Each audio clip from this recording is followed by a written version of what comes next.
Yep. Inside, I want to kill myself. We are on an 0-7 run over the last 2 days. After tonight was just complete bullshit.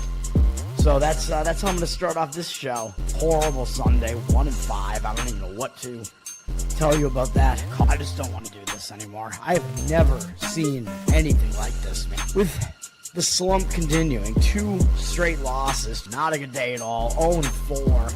I just have not had a good season, man. What kind of slump that I'm on? The slump continues. I've reached a new peak, actually. I'm gonna burn my Bruins hat, man. I don't know what is going on with the Bruins. March 8th, is that what it is? I don't even know. It's March 9th, I think. Who even knows, man? I don't know what day it is anymore. I don't even know what day it is anymore, man. Back with you after the worst day that I could possibly have. Back with you, as I always am. Until I die, at least. 0-2 yesterday, and yesterday did not go well for me. 0-5. The worst month that I've ever had in my 18 years doing this. I don't know what to even tell you about this anymore. Broke the slump yesterday as the slump discontinues. The slump continues. Somebody fucking kill me, please. I don't even know what I should do at this point other than potentially end it all.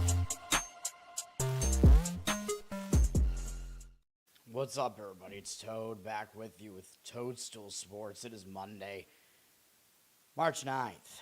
It is the beginning of conference tournament week in college basketball. One of the crazier weeks, really, which the big conference tournaments will begin tomorrow. I will break down those conferences, plus the ones that I haven't done so far, which I think I have to do the American and the Ivy still.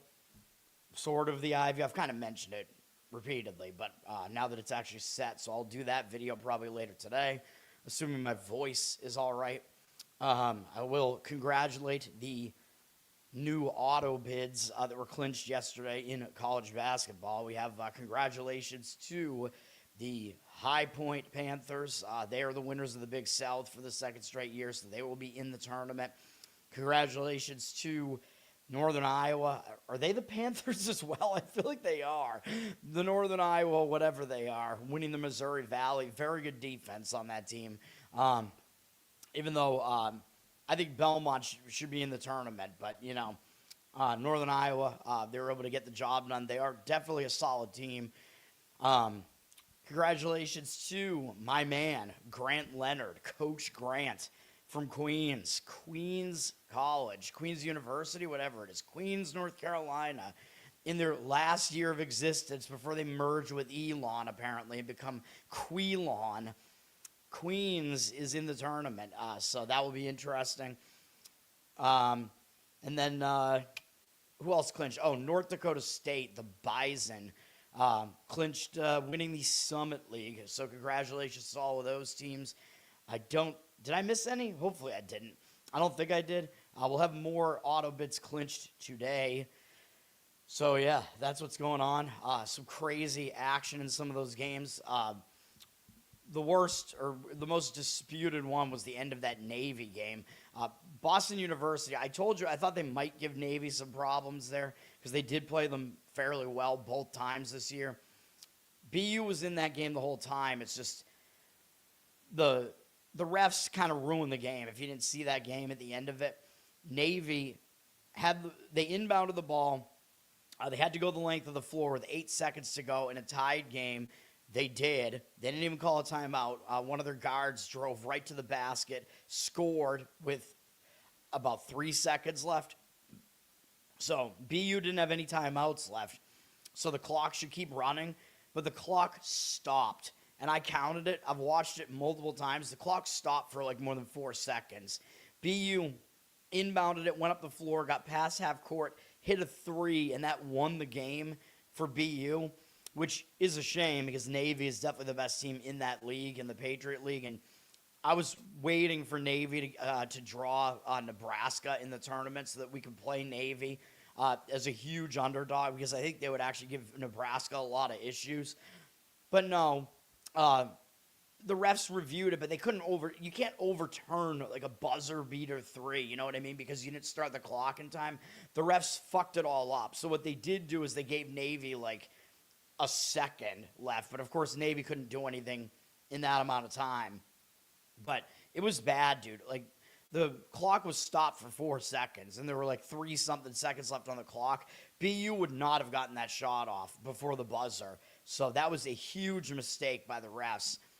Really, really ridiculous as the tournament field continues to weaken. That was the craziest game ending yesterday, I would say. And then, I guess, we'll talk about some of the other ones as we go today, because we do have some of these teams that played yesterday in action again today. So I don't want to make this show too long, but we also didn't do well on the show yesterday. 2-3. Nebraska actually went off as a 5.5-point favorite, so you could have gotten a better number on that. They should have covered pretty easily, to be honest. Like, they started pulling away. They were winning that game by 10 with a few minutes left, and then somehow it went into overtime. But at least, I guess, luckily at that point, they still covered all the numbers, winning by 9 in OT. So, I think it was the right side, though, to be honest. Then we had San Francisco, who looked really good at the beginning of the game. Not so much after that. I think they were winning the game, or maybe it was a really close game at halftime. I think they were winning by 2 at the half. It was looking all right, and then, nope, they had a bad second half, and they were pretty much losing by a few points for most of the remainder of the game, and they lost outright. Really, really surprised by that. That Oregon State team, they're total ass. Ridiculous. The Chicago Blackhawks got out to a 2-0 lead, which pretty much at least almost ensured that we were going to get that cover, and we did, but they lost the game. They blew the lead. They actually went into overtime, so once it got into overtime, the +1.5 was good. But I always tell you to sprinkle a little bit on the money line, so the money line sprinkle didn't happen. And then NBA, which is usually really good for me, was just awful. I'm just waiting for the NBA playoffs at this point, man. Playoffs, because I'm really good in the NBA playoffs, typically. But usually I'm really good during the NBA season, too. It's just that the end of the season is so hard to handicap now. The Milwaukee Bucks actually went off as a 6-point favorite, so you could have gotten a better number on it. Still didn't matter. They got their asses handed to them. And then Indiana couldn't get within the number either, which that one, the Milwaukee one was just completely wrong. The Pacers one, I thought that they should have probably covered, but there was some weird things that happened in that game. Let's move on to today. I'm going to give you one play, and it's really mostly kind of a numbers play and really just more of this team is way better than this team, and that's going to be my one play that I have today. All conference tournament action. Regular season has ended, so we have all conference tournaments. The SWAC tournament, which I talked about yesterday. You can go check out my conference tournament futures, previews, videos, whatever you want to call it. I did one yesterday that included the SWAC. Alcorn State and Alabama State is the opening round SWAC game that we get today. I think it's the only SWAC game today. No, my mistake. There are two, because Mississippi Valley State gets to play because every team makes a tournament. Now, Alcorn State, they're also pretty bad. They're not as bad as Mississippi Valley State, but they're bad. They're playing Alabama State, who I believe won this conference last year. Now, Alabama State, they are still a pretty good defense. I think they should win this game. They finished the season pretty bad, losing 4 of their last 5, but conference tournament usually is a reset. You know what I mean? Like, when you finish the season bad, a lot of times you can turn it around. And look at who they lost to at the end of the season. They lost to Bethune-Cookman, who's obviously the best team in the conference, on the road. Lost at Florida A&M, who got the 2 seed, even though I don't think they're great. Then they lost at home in fairly competitive games against Southern, who I think is the second best team in the conference, and then to Grambling, who I think is the best defense in the conference, maybe second best. Alabama State, also a really good defense. I think they should win this game. They played Alcorn, I think, only once this year. They did beat them at home easily by 15. Alcorn's just really, really not good, man. So I think Alabama State is probably the right side here, although Alcorn finished the season bad as well, losing 3 of 4, only beating Mississippi Valley State. Not impressive at all. They're like the worst team in all of D1. I should bring up Ken Bomb, by the way, just to have it up. I do have it up. Anyway, by the way, buy Ken Bomb, because the stuff that I should probably stop showing the conference view that I've been showing on my conference tournament previews, because I didn't realize that is also behind the paywall. I thought that just his like score predictions were, but that's also behind the paywall. So buy Ken Bum. He's like $25 a year or whatever. Very, very inexpensive. Anyway, Alcorn did get annihilated in their last game of the regular season, so they might want to show something here. And Alabama State is more of a defensive team. I don't want anything to do with this game, but I do think Alabama State probably wins. They're up from 6.5 to 7. I probably would still lean towards laying it, but with a defensive team like that and what looks like it's going to be an ugly game, it's kind of less tempting to do that. So the SWAC is just, it's awful. Kyle, what's up? Thanks for hanging out. All right, and then the other SWAC game, Mississippi Valley State. Like I said, they're the worst team in all of D1, I think. Yes, they still are. Western Illinois, trying to give them a run for their money, I guess. By the way, I don't know what happened to Coppin State in the MEAC. I don't know if the MEAC drops their worst team in the conference or if they're on some kind of probation or something, because the MEAC, you'd think that, because I think they only have 8 teams, you'd think they would all get in to the tournament. Like, it's very weird to set up a 7-team tournament, so I don't know. I don't know what's going on with Coppin State. They might be in some sort of trouble with the NCAA. I have no idea. But anyway, Mississippi Valley State is awful. I talked about this in my preview yesterday. Grambling State is way underseeded in this conference tournament. They're one of the best teams in this conference. I think they're like the 3rd best team in the conference, and somehow they got the 9 seed. They're a 14-point favorite here, and the money seems to be coming in on them. 50-50 on the tickets, 68% of the cash on Grambling. I think Grambling clearly should win this game. I'd lean towards laying the points as well, but in a low total like this, 135, it is so bad, man. It is so ugly. Now, Grambling is a good defense, so one way to maybe potentially think about playing this game would be Mississippi Valley State under their team total. Might make sense. Just go with them to not score much in this game. I don't know. This game isn't until the evening, by the way, so you get an afternoon SWAC game, and then you get this night SWAC game that nobody's going to watch. Grambling beat Mississippi Valley State at home by 21 the last time they played them. That might have been the only time they played them this year. I think they only played once. So, not a whole lot that you can take away from that, but they're clearly the way better team. All right, even though Grambling's not even good, that's just how bad Mississippi Valley State is.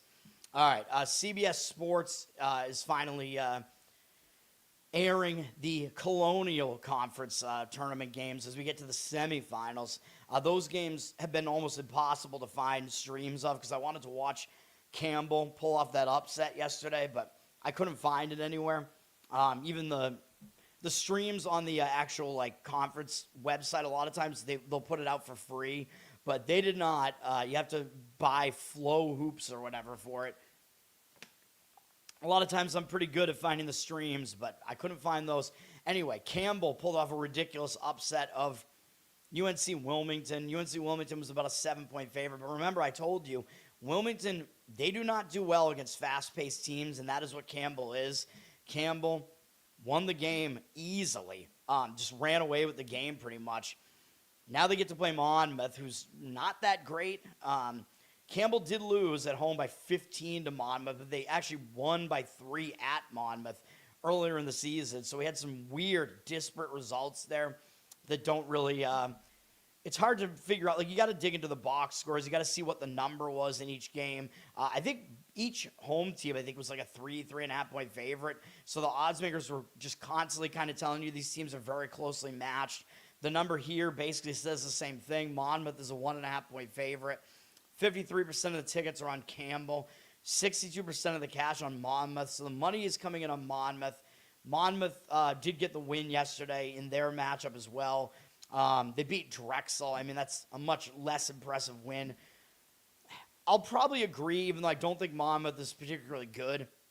I think they will actually get it done here against Campbell. They've shown the ability to beat Campbell. And, the one bad thing is they do have to go from playing a slow-paced team like Drexel to the next day playing a fast-paced team like Campbell, which can kind of be a problem. But if Monmouth, they are probably going to want to slow the game down. because they don't play slow, but they play slower than Campbell does. I don't know. We'll see what happens here. Monmouth is also the way better defense here. So you have Campbell is the faster-paced team here. Ken Baum actually has Campbell a little bit better than Monmouth, I think. Did I get that right? Yeah, he has them 4 ranking spots higher than Monmouth. So, again, these teams are just very, very close to each other. But when it comes down to a game like this, I'll wind up leaning towards the considerably better defense more often than not, especially if the other team's coming off a ridiculous upset, even though it was only about a 7-point upset and it was a bad styling matchup for UNC Wilmington. Yeah, I'll lean towards Monmouth. It's insane, but I think Monmouth is going to make the final in the Colonial here. The money is coming in that way. So, yeah, I'm not going to disagree with Monmouth in that one.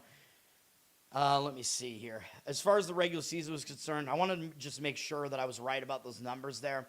Before I move on real quick, let me see. Monmouth at Campbell, let me see. Yeah, Campbell was a 4.5-point favorite at home, so, close. Basically, the odds makers are telling you that Campbell is a slightly better team with that number, so the number hasn't changed much. And that was the more recent matchup of the two. And then let me see, the game at Campbell. The game at Monmouth. Monmouth was actually only a 1.5-point favorite at home, so I got that wrong. So earlier in the season, the odds makers were telling you Campbell was the better team, but you do have to adjust the power ratings a little bit as the season goes on. Then the second game, we do have the highest power rated team in the Colonial is still around, Hofstra. They're playing Towson. Towson looked really good yesterday, and I'm pissed because I told you that was the next play that I had that I didn't put it on my card, and if I was going to add another one, it was going to be Towson, and they absolutely destroyed Charleston yesterday, man. I liked that Towson came into it with a game under their belt where they didn't look that great in the previous game, but they got a win. They played in the tournament. This entire tournament, by the way, is being played in Washington, D.C. I forgot to mention the SWAC is all at some neutral site, Atlanta, Georgia. Yeah, I forgot. Or somewhere like outside of Atlanta, I think. So just, to keep all that in mind.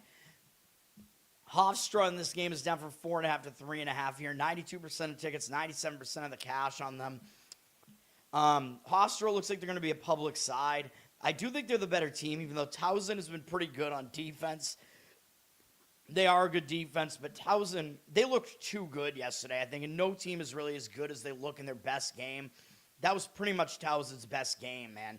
So they're going to show up for this game for sure, but I don't know what they're going to have. Although Hofstra looked really good yesterday, too, actually. I didn't realize they blew William & Mary out like that. I knew they won, but they won by 31 points against William & Mary. That's pretty insane, too. So, both teams actually looked probably better than they are yesterday, even though I do think Hofstra is the best team in the conference. Towson is very good on defense. They play slow.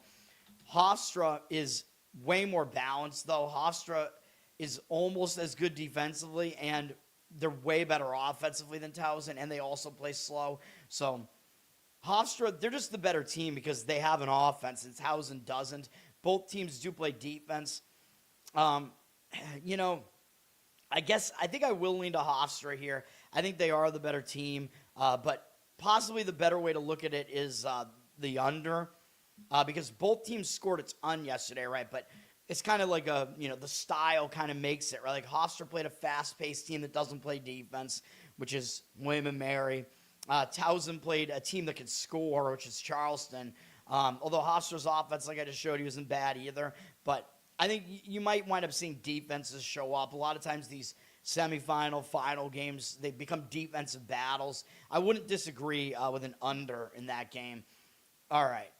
And those are both on CBS Sports, by the way.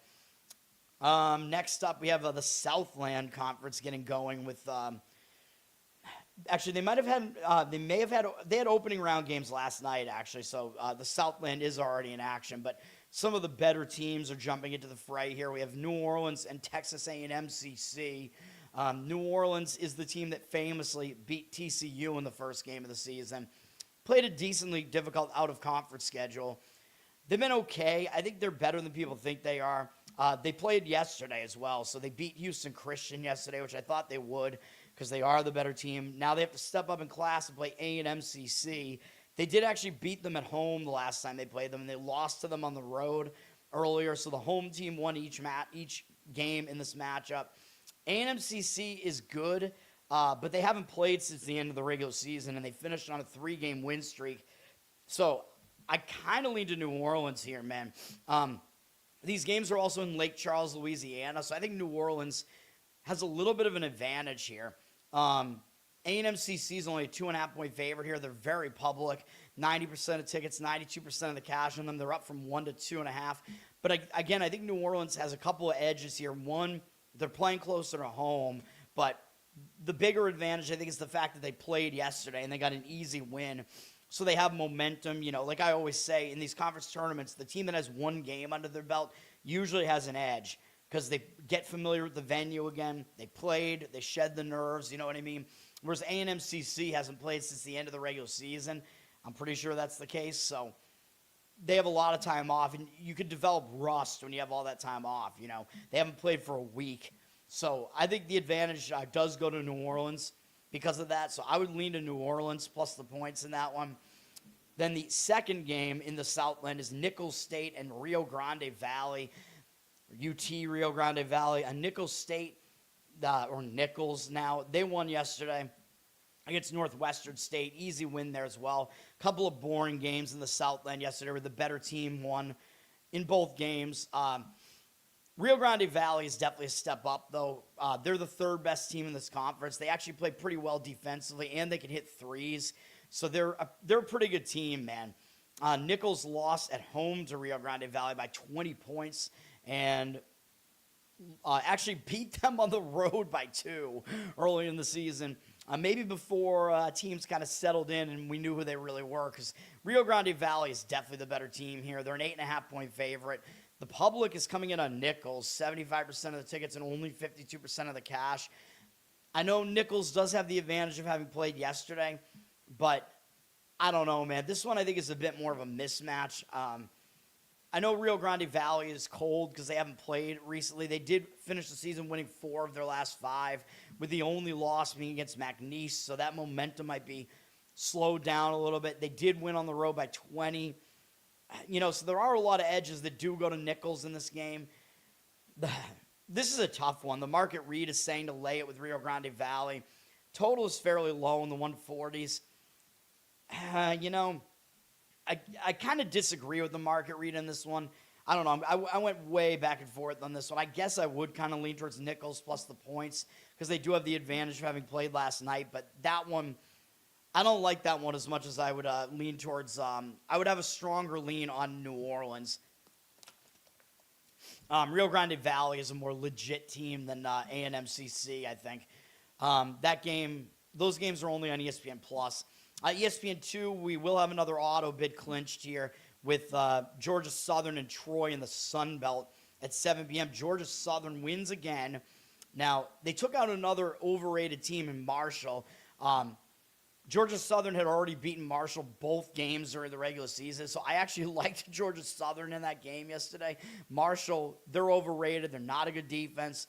But now we get a situation where Georgia Southern is now having to play a 6th game in 6 days. I don't know if we've ever seen this before in tournament history. I'm not sure. Georgia Southern played on they didn't play on the first night of the tournament. They played on the second night because that was when I gave you guys Old Dominion. I love how I'm now 0-4 in my conference tournament plays. That's just awesome. We could have had Old Dominion, man. Like, I thought it was an advantage to them. I thought Georgia Southern was a very overrated team.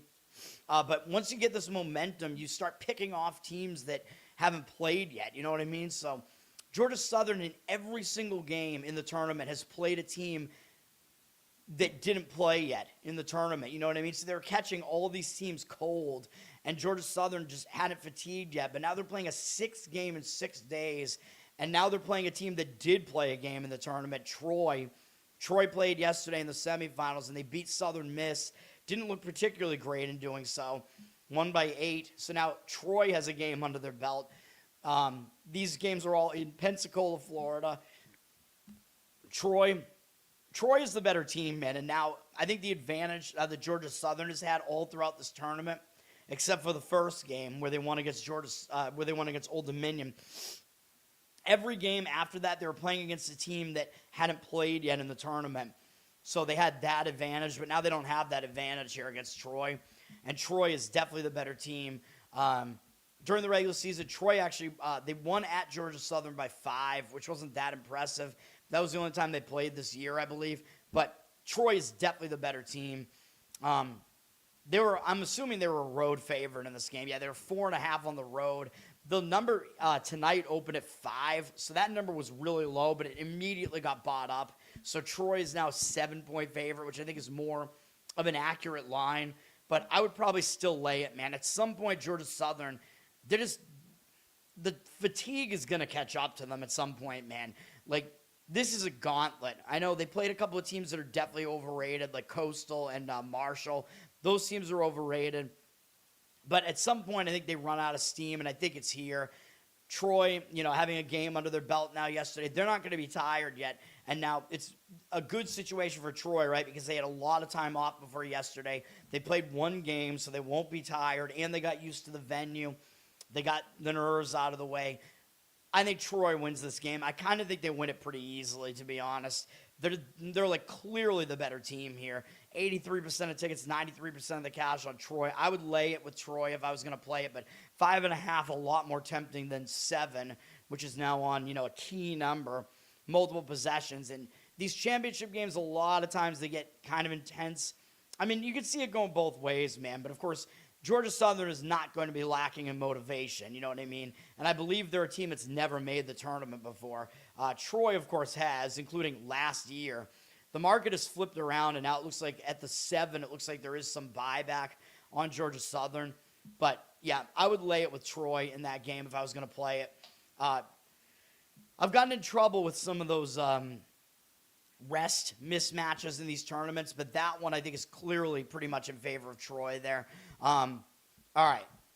Like, who would have thought that you'd wind up with a team playing a 6th game in 6 days against a team only playing their 2nd game in 2 days? These conference tournament structures are so dumb, man.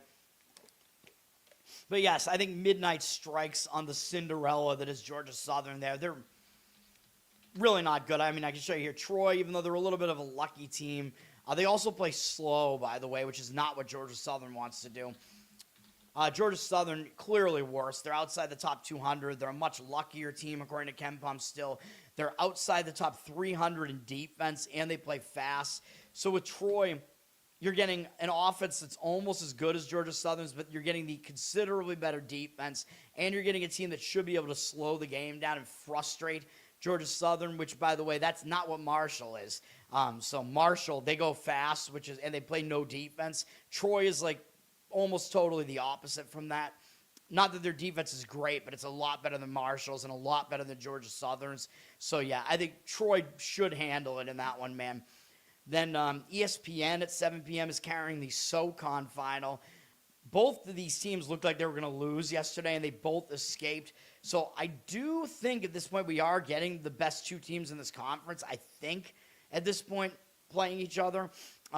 This conference has been way down this year, though. Furman, they were losing a lot of that game to UNC Greensboro, and they were able to wind up escaping with the win. And then East Tennessee State, they were losing even more of their game against Western Carolina. Yesterday, Western Carolina gave them a ton of problems this year, beating them both of the times they played during the regular season. East Tennessee, I don't even know how they won, to be honest, because they were losing that game by 6 with like 3 minutes to go, and they somehow won the game. So both teams are coming off escapes. So both teams are going to show up for this. East Tennessee is the slightly better team here, but as you'll see, the line is not huge on them. Where are they at? There they are. They're only a 1.5-point favorite here. Although it looks like the public is on Furman. The public might kind of remember, Furman, that was that team that beat Virginia in the tournament. They pulled off that upset like 2 years ago, 3 years ago, whatever. Well, yeah, that was Furman, but they're not the same team this year as a few years ago. Same school, of course. 67% of tickets, 58% of the cash on Furman. So it looks like the market read is indicating on East Tennessee State. They're only a 1.5-point favorite here. According to Ken Baum, I think they are slightly better than that.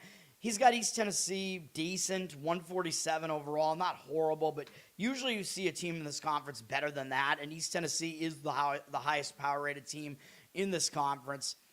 They're balanced.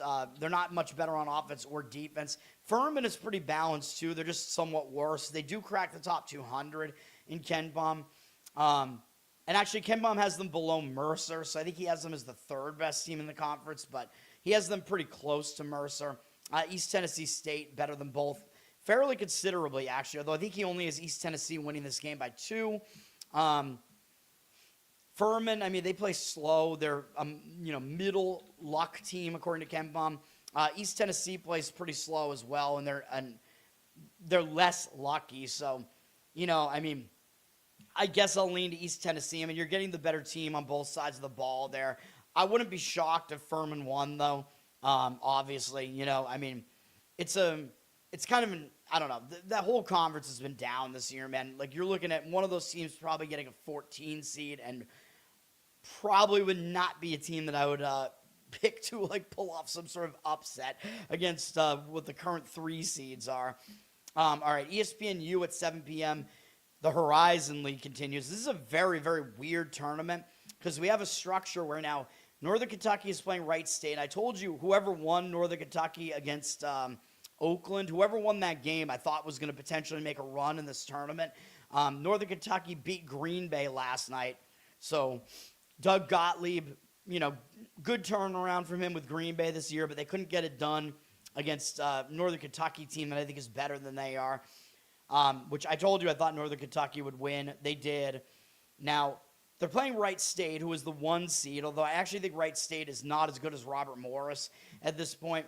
But this is a very strange setup here where you have now Northern Kentucky played yesterday, but they also had a bunch of days off before that. So I think they're at an advantage again because, again, you don't want to have too much rest. And Wright State, they played 1 game in the tournament early on. They beat Cleveland State, who's not good. And Wright State hasn't played since then. You know what I mean? So Wright State, they haven't been challenged in the tournament yet, and they haven't played for a week. So now you have a Wright State team that might come into this game cold again, whereas Northern Kentucky played yesterday, and I don't think they'll be tired because they had almost a week off prior to that. They had like 5 days off. So I think the advantage does go to Northern Kentucky here in this one. I wouldn't be shocked at all if they won this game. That SoCon game, by the way, I forgot to mention, is in Asheville, North Carolina. This Horizon game I'm talking about right now is in Indianapolis, and that's the other thing. Wright State hasn't played in Indianapolis yet either in this tournament because in that first game, I think they played at home, I'm pretty sure, against Cleveland State. So Northern Kentucky has another advantage here because they played in Indianapolis yesterday, and Wright State has not played in this arena yet. So, yeah, I like Northern Kentucky in this one, man. The money's completely disagreeing with me, but it's a pick-em price, too. And you got to think people are going to look at this and see, wait a minute, what? The 1 seed versus the 7 seed? Like, how could the 7 seed, how could you have a pick the winner in the 1 versus the 7? You know what I mean? But the odds makers are telling you there's not much of a difference between these two teams. I like Northern Kentucky in this one. Tickets are 50-50. Wright State, 76% of the cash, so the money is coming in on Wright State. I'm assuming that's numbers, guys, because Ken Baum will definitely have Wright State as the better team. He's got them 144th. He has Northern Kentucky actually 30 ranking spots lower, so he definitely does have Wright State winning this game. But so maybe the odds makers are actually being really smart about this, and they have skewed the line because they know how much of an advantage that is for Northern Kentucky. But we're just talking about pick the winner here, man. And if the line was, if neither team had that advantage that Northern Kentucky has here, the line in this one would probably still be Wright State -2. So you'd probably still be pick the winner in this one. I'd rather have the 2 points, but I would lean Northern Kentucky in that one. Jeff, I do not agree with that. I agree with Northern Kentucky. I do not agree with Georgia Southern. Troy just won yesterday. It's not like they're not. Seriously, Georgia Southern is having to play a 6th game in 6 days now. And Troy is the way, way better team. I've been saying that Georgia Southern is a fraud this whole time, but they played 2 other fraudulent teams. Both of the teams they just played the last two The last 2 nights they played another fraudulent team, Marshall and Coastal Carolina. Those teams suck.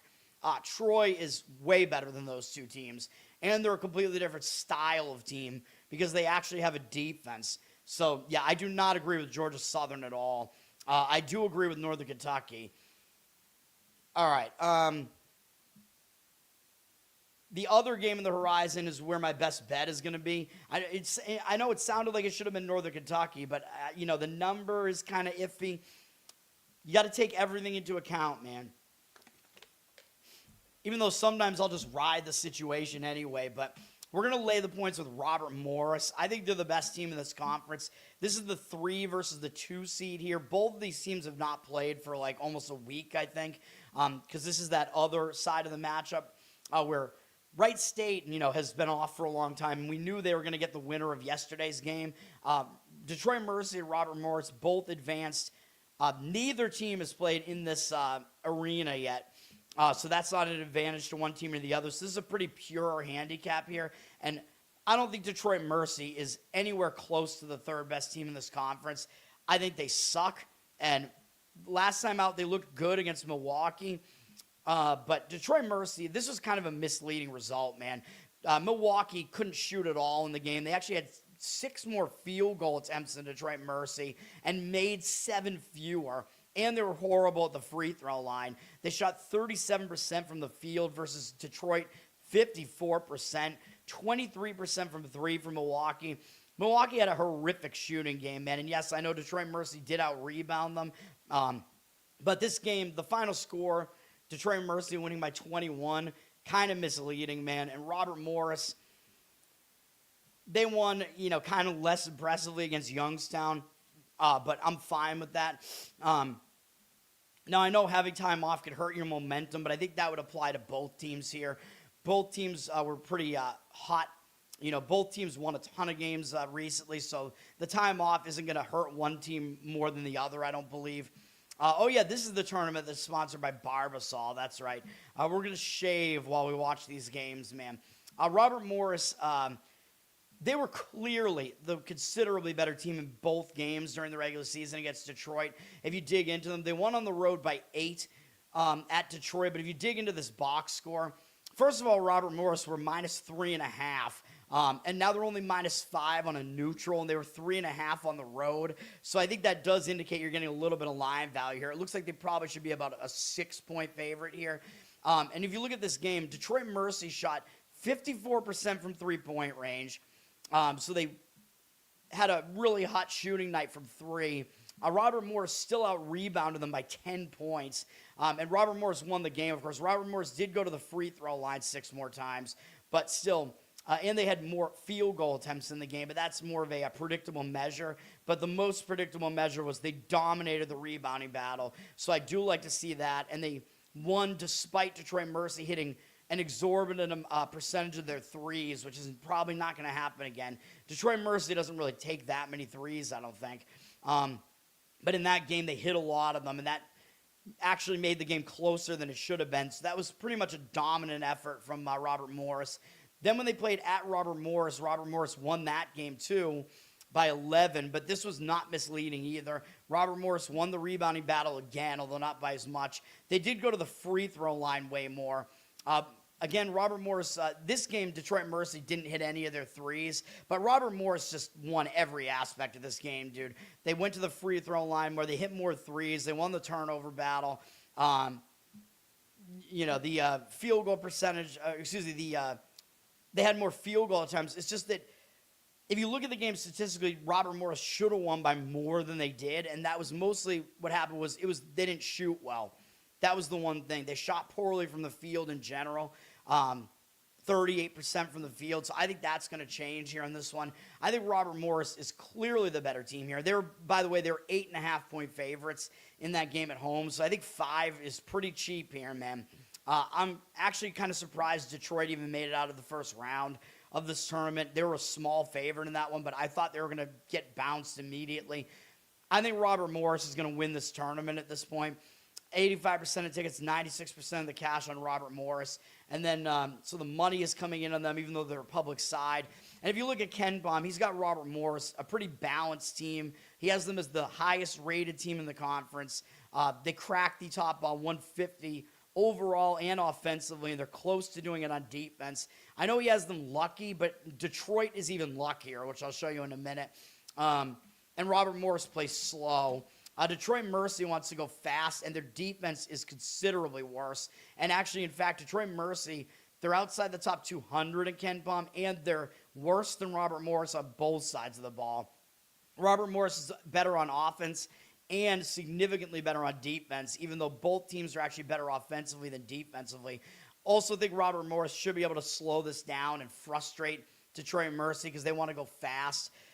This is definitely a different animal than Milwaukee was, man. So, yeah, I like Robert Morris here. Detroit Mercy, 31st in luck, according to Ken Baum. So both teams are very lucky, but Detroit Mercy even more so.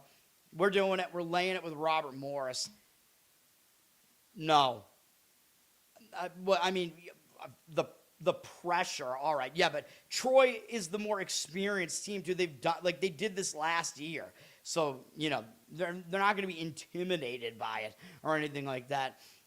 Jeff, I think you're completely wrong. Stop buying into the Cinderella stories, man. That's how you lose money. I told you that, like, Drake was going to lose. I was correct about that. These Cinderellas, they don't win the whole thing. You know what I mean? Clock strikes midnight on these Cinderellas. I don't think I've ever seen a team have to play a 6 game in 6 nights before. It's going to catch up to them. And now that Troy won last night and they have their bearings, I would not be shocked if Troy won that game by 25 points. Troy is way better. And I don't know, did you watch Troy yesterday? That team is really, really good. Like, they are, yeah, well, Northern Iowa plays slow. That's the other thing. Northern Iowa plays slow and they play defense, which is the complete opposite. And Northern Iowa's a legitimate team. They're actually really good. You know who's not good? Georgia Southern. You know who's not good on defense? Georgia Southern. You know who doesn't play slow? Georgia Southern. They play fast every single night. That makes you way more tired than playing slow. So no, there's no comparison between those two teams, and they're having to play 2 extra games. They're the way worse team, and they play a completely different style. So no. I don't buy that argument whatsoever. And, dude, you didn't say anything about Northern Iowa. Everybody wanted Drake. Nobody was talking about Northern Iowa because nobody likes those slow-paced teams. No, what are we talking about here? And Georgia Southern looked good last night because they scored a shit ton of points again against Marshall. Well, yeah, that's because Marshall is an ass defense and an ass team. And they couldn't beat Georgia Southern anytime they played them this year. Marshall sucks. Troy was going all out in that game against Southern Miss. I don't know if you saw that, but they were diving all over the floor for loose balls. They were going crazy, dude. That Troy team, they want to win this thing. They were putting in a massive amount of effort in that game last night, which I know it makes it sound like, oh, that means they're going to be tired out. No, because they're playing a team that's played 5 nights in a row, and Troy only played once. And Troy didn't look particularly good with the final score in that game. All right, where are we at here? We're almost done with college basketball here, and I got to do NHL and NBA. We're going to talk about the Big Sky next, which is still on ESPN+. Northern Colorado and Montana. This is the 5 versus the 4, I believe, in the seedings here.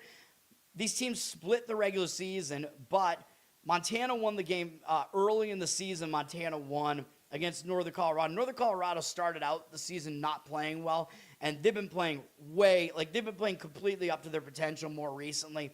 They're the better team, by the way, if you didn't know, Northern Colorado. And in fact, they've been considered the better team the whole time. They were actually favored on the road at Montana in the game that they lost. Northern Colorado actually out-rebounded them in the game.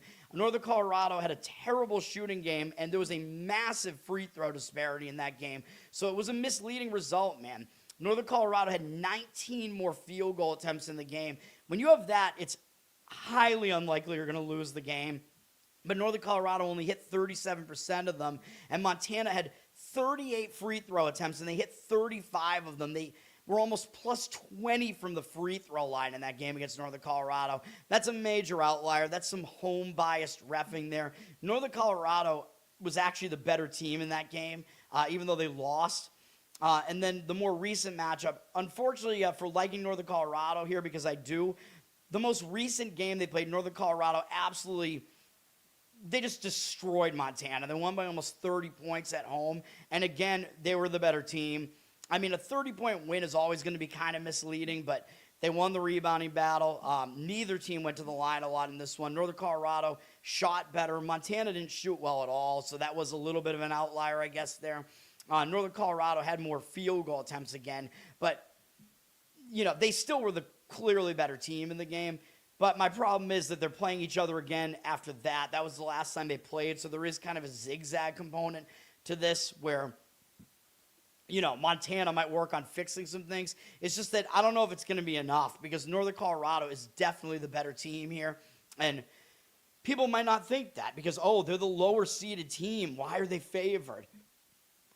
Well, I'm not even sure they're favored by enough, to be honest. If Northern Colorado was a 1.5-point favorite on the road, and I think they might have been like 8.5 at home against Montana. The fact that they're 3.5 here, I think it's a cheap price. The money is coming into Northern Colorado, and I will agree with it. I just worry about the fact that Montana might be able to make some adjustments here, but I like Northern Colorado. I think they're dangerous. I think if they get by this game, I think they're really a threat to win this tournament. These games are all in Boise. 57% of tickets are on Montana, 75% of the cash on Northern Colorado. The money's on Northern Colorado. Excuse me. I agree with it. They're very clearly the better team.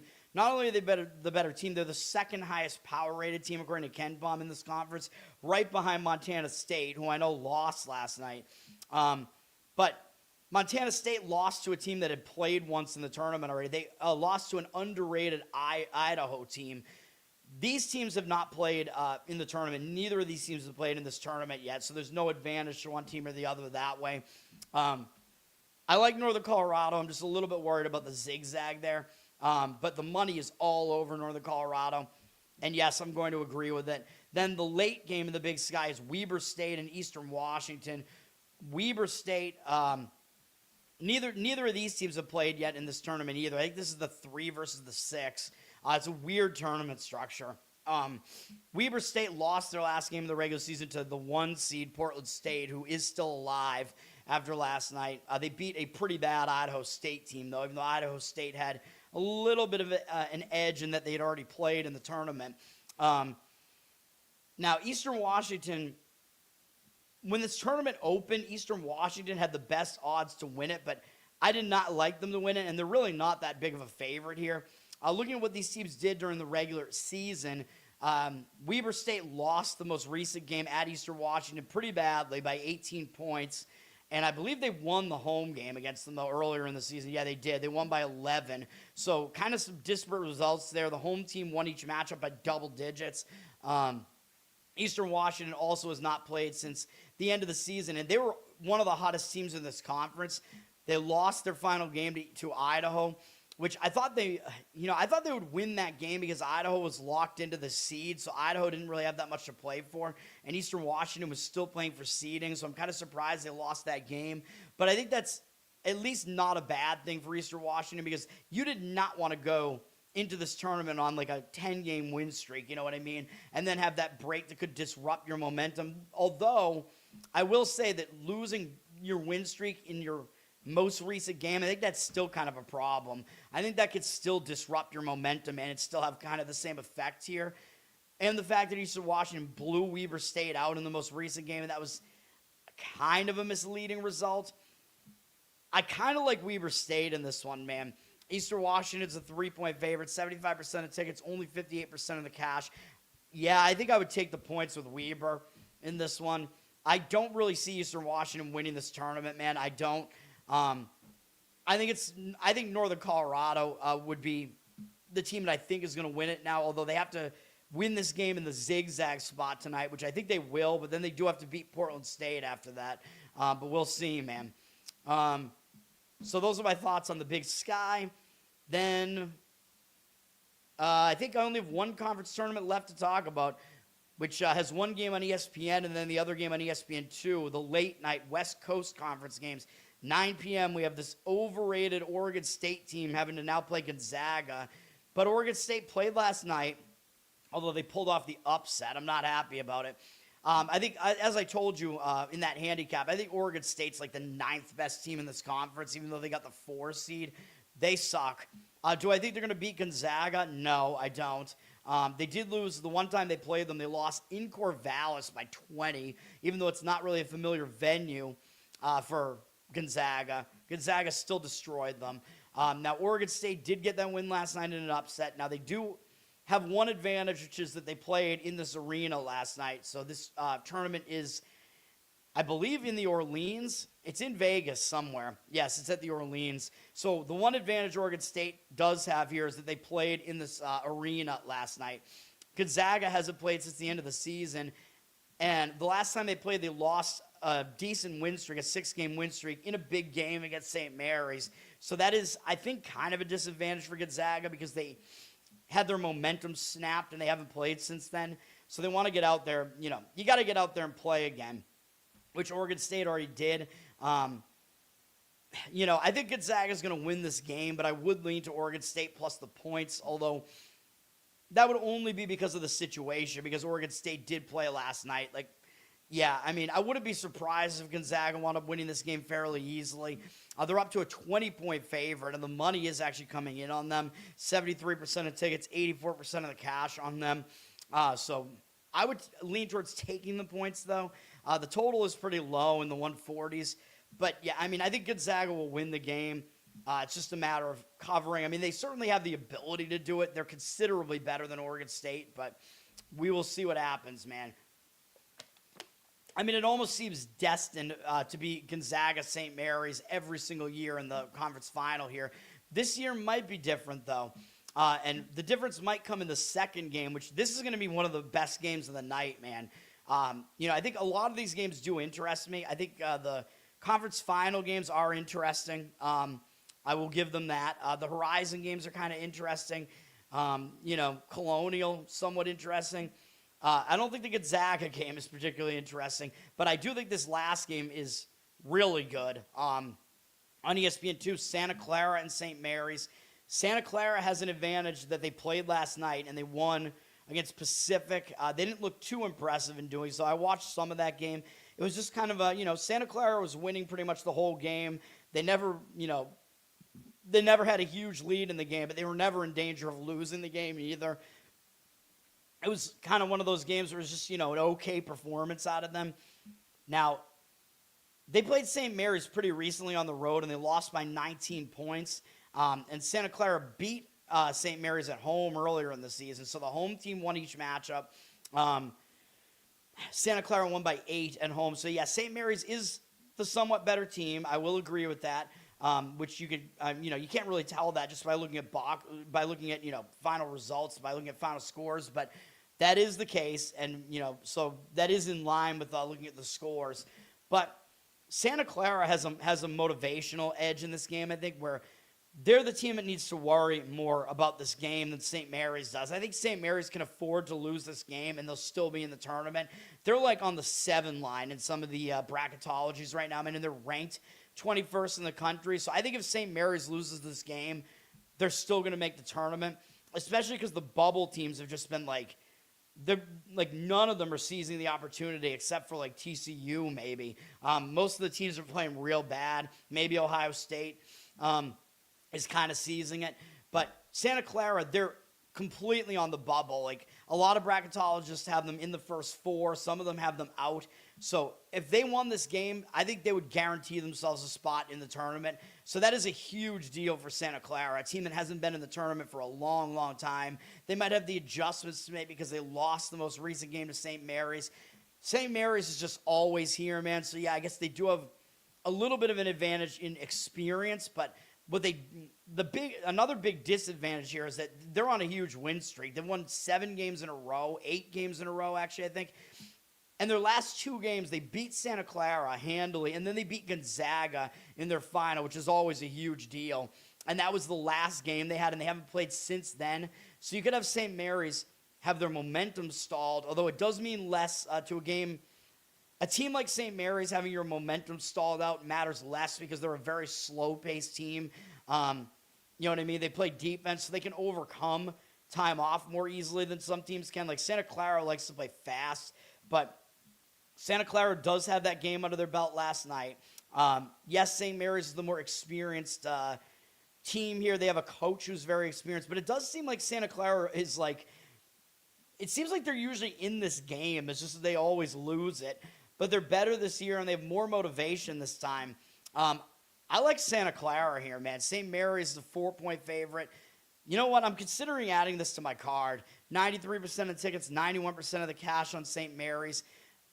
You know, I would kind of worry that the public kind of wants Santa Clara here because they like the story. They want to see it.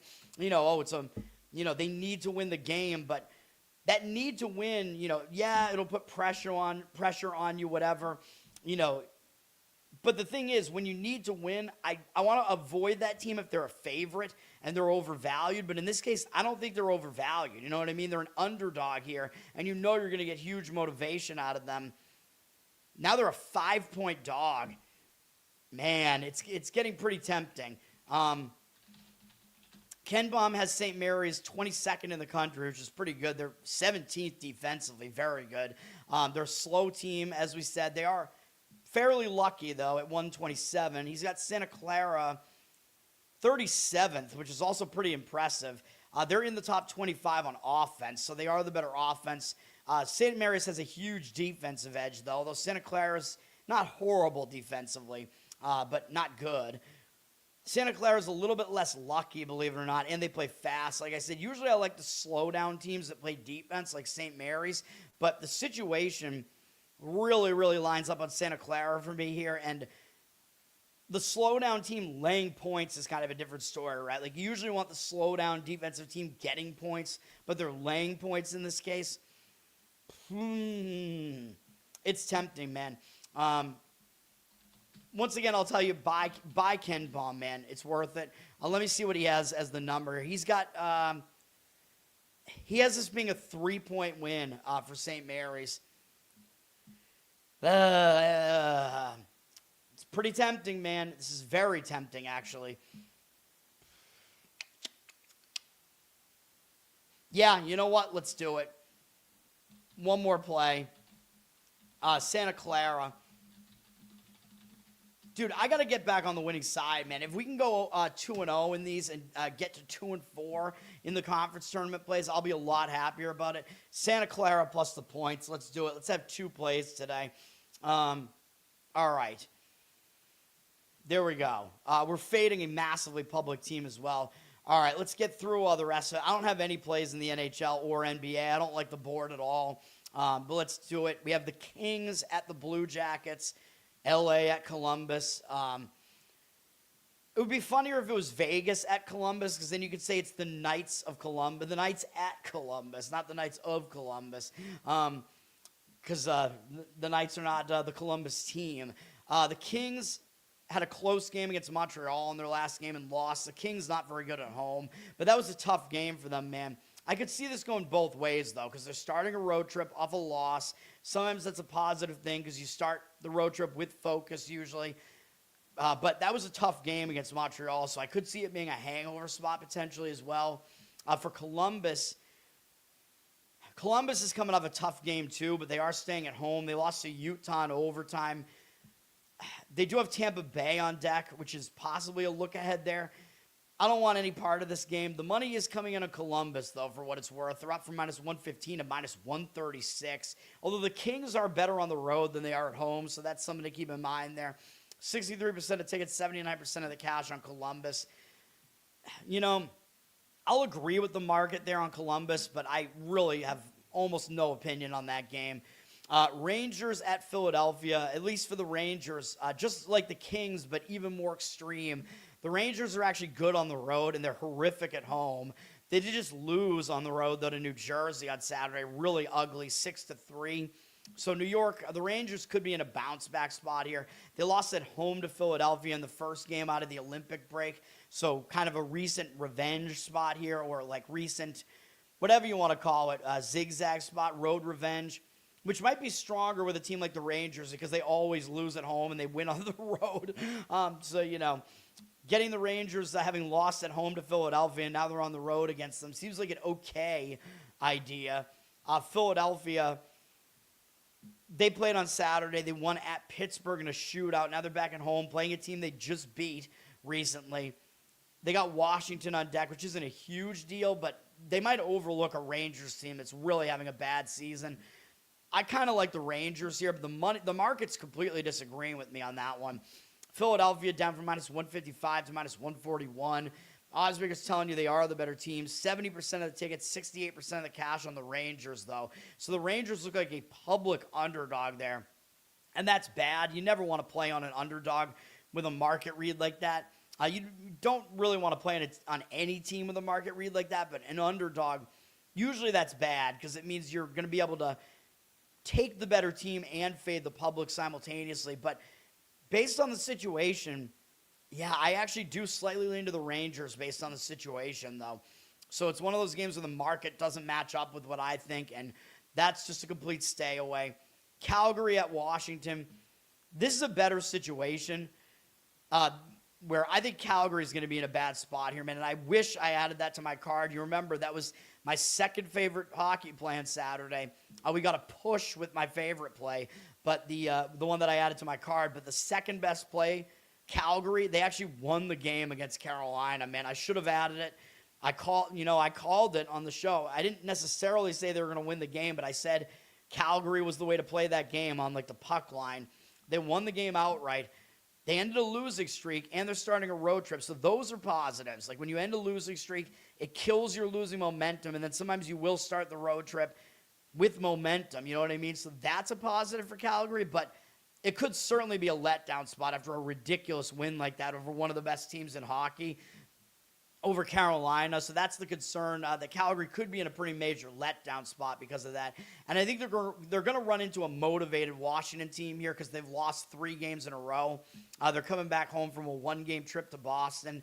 I think you will see Washington be motivated here. So, yeah, I do think Washington should win the game. And I would lean to Washington as well in this game. I just think it is a letdown spot for Calgary here primarily. I don't want to put it on my card, but 61% of tickets, 65% of the cash on Washington. They're minus 190, so this would be a puck line situation as well, like make your own -1 puck line or something like that with Washington in that game. Utah at Chicago.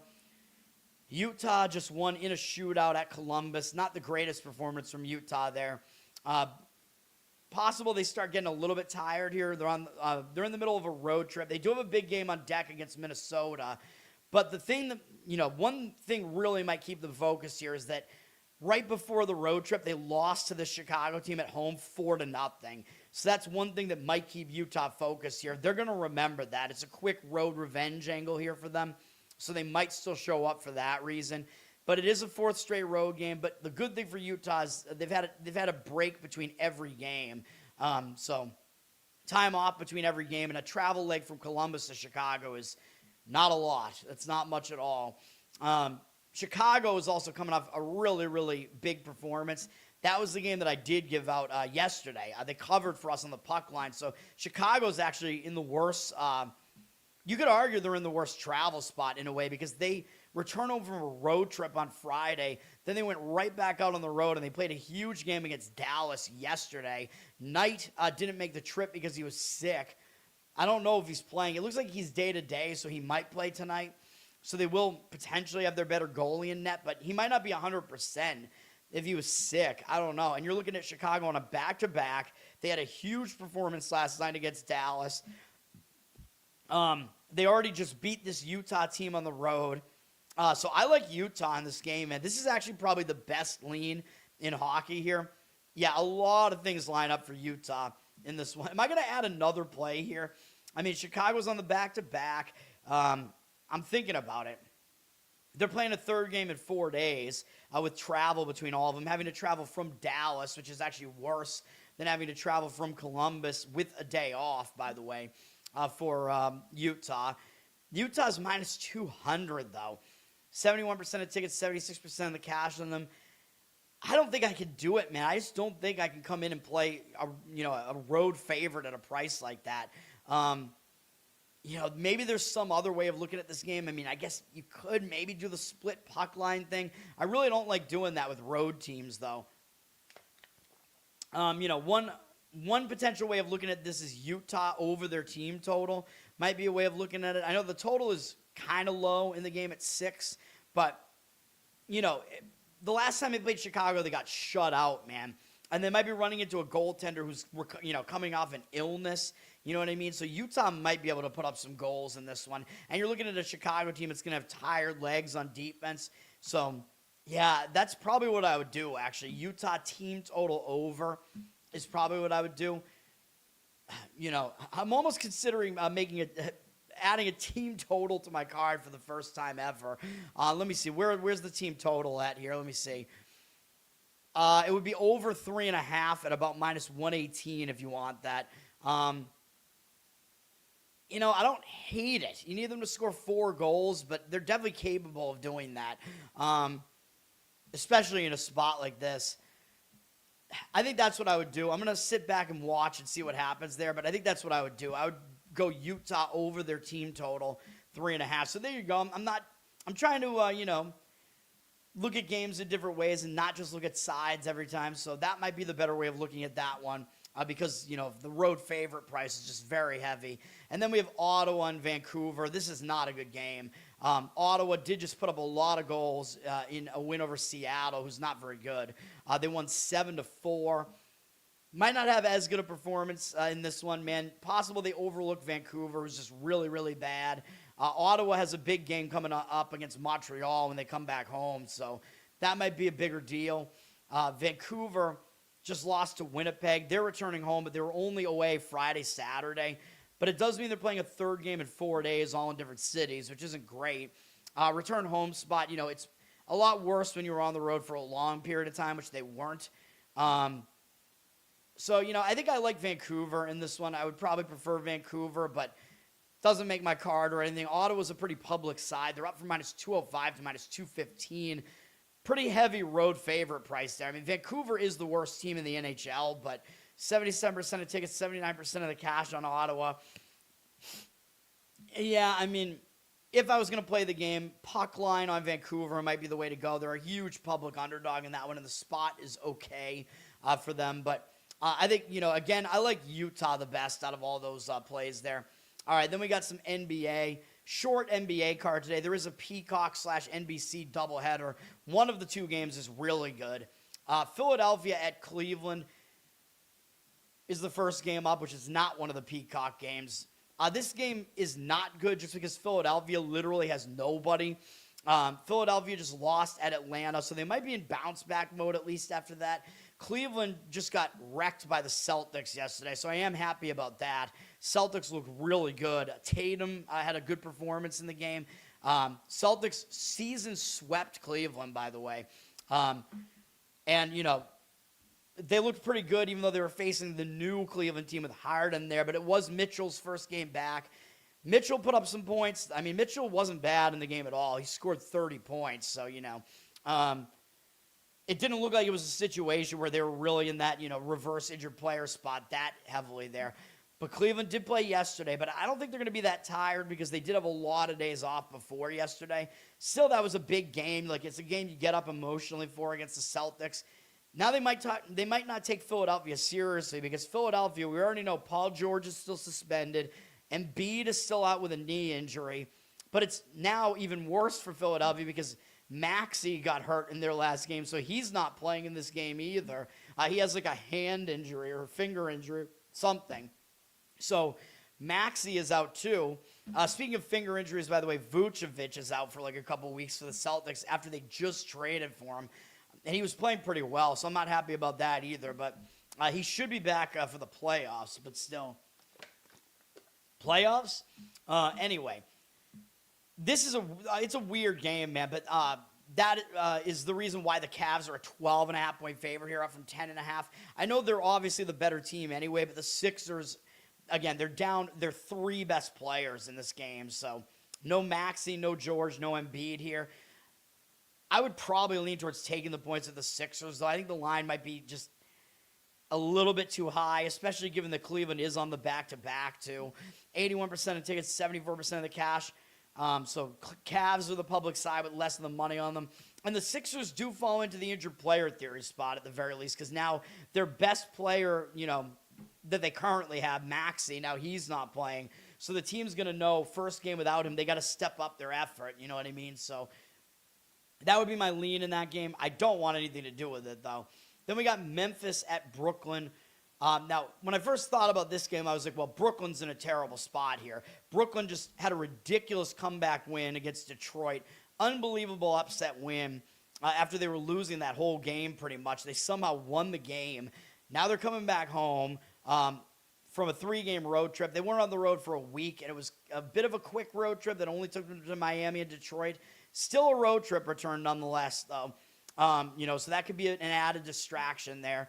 Might not pay attention to a Memphis team. It's not that good. Plus, Brooklyn, you could see they're really failing to put in effort in a lot of games recently. And yes, they finally did put in effort in a game, but that was because it was Detroit. Oh, and by the way, guess who they play tomorrow? They play Detroit again, so they're in a Detroit sandwich here. Horrible, horrible spot for Brooklyn. So why do I not want Memphis? Well, Memphis, they just put in a pretty big effort as well, man. I know it was at home. They came close to beating the Clippers. That was a play. I gave you guys a winner on Memphis the other night. They covered against the Clippers. They should have won the game. They were winning a lot of that game, so that's my issue. You remember it was a similar situation when I gave out the winner on the Clippers against the Spurs, and they should have won the game outright, and they blew the game, but they still covered. Clippers were in a terrible – and this was the game where I said, okay, now you fade the Clippers. Coming off of that, this was that game. Memphis indeed covered and probably should have won the game. But now Memphis is in a spot like that because they had the game where they had the big lead and then they blew it. Now, I know it's a little bit better for them, I guess, because, I don't even think it is because they're going on the road to face this Brooklyn team that they probably won't really care about. And they do have Philadelphia on deck, which is a bigger deal tomorrow. So I can't get there with this one, man. I'm still going to lean to Memphis here. I think the spot is worse for Brooklyn. The money, interestingly, is coming in on Brooklyn, though. Memphis, by the way, they look like they're a team that's putting in more effort right now than the Nets are, though. So Grizzlies, 73% of the tickets. Nets have 51% of the cash, though, and the Grizzlies are minus 1.5. I lean Grizzlies in the game, though, but the market is completely disagreeing with me on that. First Peacock and NBC Sports game is the best game of the night. Denver at Oklahoma City, which is also a quick rematch. Denver just went into Oklahoma City on February 27th and took them to overtime. And OKC won. So I could see two different things happening here. I could see this being a revenge game for Denver where they come in and they play really well here and make some adjustments. But I could also see Oklahoma City, taking them seriously because Denver went into their place and took them to overtime. And they're playing in the same place tonight at Oklahoma City again. But the reason why I lean Denver here is because Denver is coming off a horrific loss to the Knicks. They lost by almost 40 points, dude. 142-103 at home. Denver, by the way, is actually a pretty good road team. They're actually not very good at home, believe it or not. Denver, very impressive, 22-12 away from home. And you think of Denver as like this good home team because they have the elevation edge or whatever, but they're actually really good on the road. They were good the last time they played in Oklahoma City in the Thunderdome. They should call it the Thunderdome. Oklahoma City is really good at home, though, 26-6. But I think Denver coming off a loss that bad with a couple of days off to recuperate from that, I think they're in a pretty good spot to bounce back from that. Oklahoma City is coming off a decent win over Golden State after beating the Knicks. The only thing I will say is that Golden State actually kind of took them right to the wire, though. So Oklahoma City did get a little bit of a scare. It was a return home spot for them, too. So I think Oklahoma City, after, they beat the Knicks on the road, they're returning home. I think maybe they were in a little bit of a bad spot there, returning home, and they were facing that injured Golden State team. They didn't do particularly well. They still did get the win. So I could see Oklahoma City being in kind of bounce-back mode here as well. They do have Boston and Minnesota on deck. I don't think they're really going to overlook Denver, even though they did lose to them the last time. Oklahoma City was about a 6.5-point favorite the last time they hosted the Nuggets, and that's what they are again here because the line dropped from 7.5 to 6.5. So it did go through that key number 7, key-ish in basketball because teams stop intentionally fouling. The Nuggets are taking the money. 58% of tickets, 80% of the cash on the Nuggets. I'll agree. I think what puts it over the top is how bad the Nuggets looked in their last game. I think that is what kind of sways me towards leaning towards taking the points of the Nuggets there, but I don't want anything to do with that game. And under might be worth a look. The Thunder under in the game might be worth a look there because people might be misled by, both teams scored in the 120s last time. But remember, that game did go into overtime. You're looking at a fairly high total of 232 here. And in a big game like this where you might see defenses show up in this one, even though I know the Nuggets defense hasn't been good recently, but, you might see it happen in this one. And the Nuggets, I believe they do have, and I mean, their defense looked really bad in the last game too. I get it. But I think Aaron Gordon is back now, right? Yeah, he is. So they're ramping him up. He only played 21 minutes in that game, and he didn't play that well. But that might have been his first game back. It was. So his first game back, he wasn't good, but the Nuggets were way better defensively with Aaron Gordon in the lineup, so you might see a better defensive performance from them this time. And one reason I like the Nuggets, I guess, is because Gordon's second game back, he'll probably give you a much better effort than this very lackluster 1-for-7 shooting performance. But also, he seems to make their defense way better too. So I like the Nuggets, but I like the under in this game as well. Okay. Then we have Golden State at Utah. This was the one that I was closest to adding to my card because of what I just said. Golden State just pretty much took Oklahoma City to the wire on the road as double-digit underdogs. That was a huge performance from Golden State, and they actually beat Houston on the road the game before that. So Golden State's coming off of 2 huge effort games, playing now, having to go into elevation and playing Utah. I think it's a bad spot for Golden State. They could definitely overlook a Utah team that's really injured, but the problem with Utah is, it looks like they're not putting in a ton of effort right now. They did just get blown out by Milwaukee, so maybe you will see a better effort out of Utah here. Actually, they did beat Washington the game before that, and they played Philadelphia and Denver close the 2 games prior, so I guess maybe you could make the argument Utah is still giving you effort here, but the problem I have with Utah is they're returning home from a road trip. They were only gone Wednesday, Thursday, Saturday, but I still can't quite get there with a team returning home from a road trip, man. I think they tend to be a little bit distracted. They might still get up for a game against the Warriors. They do have the Knicks on deck who are better than the Warriors. But, overall, yes, I would take the points with the Jazz, though. But I don't think I can quite put it on my card. I think it is the strongest NBA lean of the day, though. Warriors have already dropped from 8 to 6, though, so it did go through that key number 7. 63% of tickets, 62% of the cash on the Warriors. I think I would still lean towards doing it, taking the points with the Jazz at +6, but I'm not going to put it on my card. But it looks like the market is agreeing with that side. But, again, the return home spot worries me because, again, it could be a little bit of a distraction, although at least it was a shorter road trip return. The Knicks are at the Clippers to finish this off here. The Knicks played last night, so they're on a back-to-back. But at least the good thing is the Knicks are staying in L.A., so they're not having to travel here. But they are playing a 3rd game in 4 days, a 4th game in 6 days, and a very dreaded 5 in 7 days, all in different arenas. So that's not great.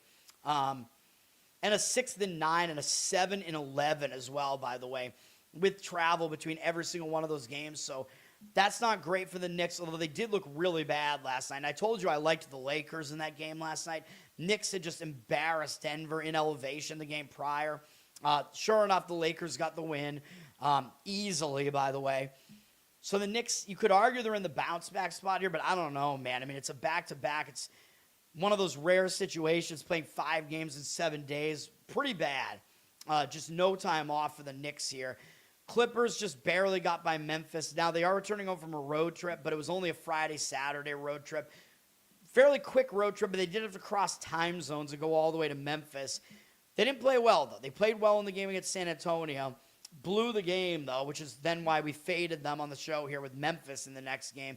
Memphis got the job done, at least covering. So now the Clippers are kind of in a bounce-back spot, I guess I would say. I still don't love the return home with, the travel across time zones. I would still lean to the Clippers here, though the Knicks are just in a very, very difficult spot as far as the lack of rest. Knicks down from 3.5 to 2.5 here. 62% of tickets on them, 61% of the cash on the Clippers. So the money is coming in on the Clippers. I think the Clippers still get kind of overlooked because their overall record is bad.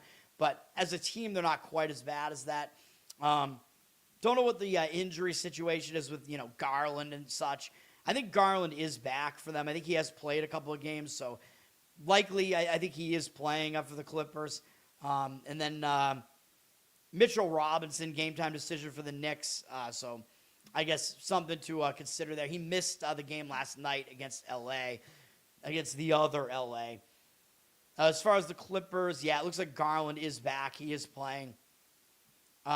He's only played 2 games since they acquired him, but he played in the Memphis game and missed the San Antonio game in between. And it looks like he took a lot of shots in that game against Memphis, although he wasn't that effective. But there we go. Or that efficient, I guess, might be the better way to say that, because he didn't shoot a good percentage. Let's say that. Although for a guard, I guess he was all right.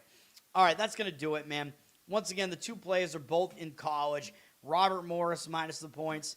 Santa Clara plus the points. That's going to do it. Let's get some wins today, man.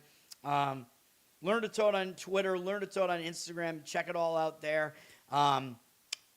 Like, subscribe, give me replies, give me good comments, give me positive feedback on the, or negative, whatever. I'll get mad, but whatever, on the channel here. I'm always a dick, man, but I appreciate you guys hanging out. I yell at everybody when I disagree. I don't know, it's my way. I'm from Boston. I'm Italian. What do you want, kid? That's the way that it is. Thanks for continuing to come back. Jeff and everybody else who's been in the chat this morning. Jeff, Kyle, you guys. Listen on audio as well. Apple, Spotify. Give me good reviews over there. Covered in Uke is my Uke channel on YouTube. You can check that out. Patreon.com/LearnToToad. Although I'm not doing well at fulfilling people's requests. I got to put some sort of limitation on it, man. I got to do something about that. So that, check that out as well if you want to throw me some support over there that way. And Losercast, yeah. Why do I always forget Losercast? Tomorrow night, new episode, Losercast. That's going to do it. I appreciate it, guys. Peace. And I'll be back later today, I think, at some point. Maybe in the afternoon while it's just the SWAC game going on. We'll talk about the rest of the conference tournaments because the big ones begin tomorrow. And we have the other couple to talk about as well. That's going to do it for now. Peace.